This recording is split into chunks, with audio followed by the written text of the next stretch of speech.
ఉపరాష్ట్రపతి జగదీష్ ధన్కర్ రాజీనామా చేసిండు అనూహ్యంగా. సరే విపక్షాల నుంచి వినతులు స్వీకరించడం అది భాజపా ఆగ్రహానికి గురైండు, రాజీనామా చేసిండు అనుకుందాం. ఇక్కడ ఉపరాష్ట్రపతి పదవి ఖాళీ అయింది, ఎన్నికల సంఘం నోటిఫికేషన్ విడుదల చేసింది, 1 నెలలో ఈ ప్రక్రియ పూర్తి చేయాలనేది ఆ నోటిఫికేషన్లో వివరించింది. బండారు దత్తాత్రేయకు అవకాశం ఇవ్వాలనేటువంటి కొత్త వాదన రేవంత్ రెడ్డి గారు తెర మీద తీసుకొచ్చిండు. ఎందుకు తీసుకొచ్చిండు అంటే బీసీల ఇష్యూ నడుస్తూ ఉంది కాబట్టి బండారు దత్తాత్రేయ పేరు.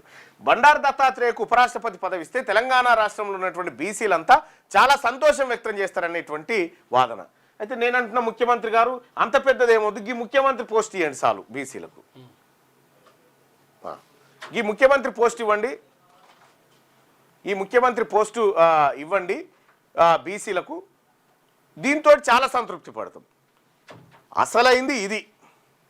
నామ్ నిషాన్ పదవులు ఉపరాష్ట్రపతి రాష్ట్రపతి ఏముంటుంది దాంట్లో, ఏమీ ఉండదు.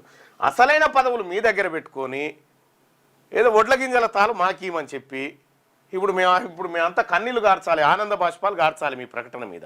మాకెందుక, మాకు ఈ ముఖ్యమంత్రి సీటు మాది, బీసీలది, ఇది తీసుకోవడానికి మేము సిద్ధమవుతా ఉన్నాం. ఇంక భారతీయ జనతా పార్టీ నాయకుడు దత్తాత్రేయకు ఉపరాష్ట్రపతిగా అవకాశం కల్పించాలంటుండు.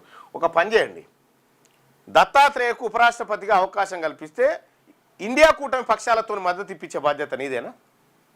ఫస్ట్ సంతకాలు పెట్టి ఓ పని చేయి. ఈ ఇండియా కూటమి పక్షాల దగ్గర 243 మంది ఎంపీలు ఉన్నారు, 230 నుంచి 40 మధ్యలో ఉన్నారు, ఒకరిద్దరు రిటార్ట్ అయి ఉంటారు.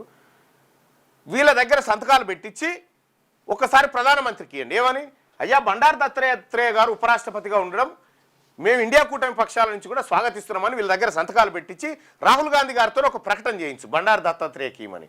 ఇది మా పబ్లిక్ షోలో పూలు పెట్టడానికి చేసే ప్రకటన కాకపోతే ఇది వాస్తవం ఉందా ఏమన్నా?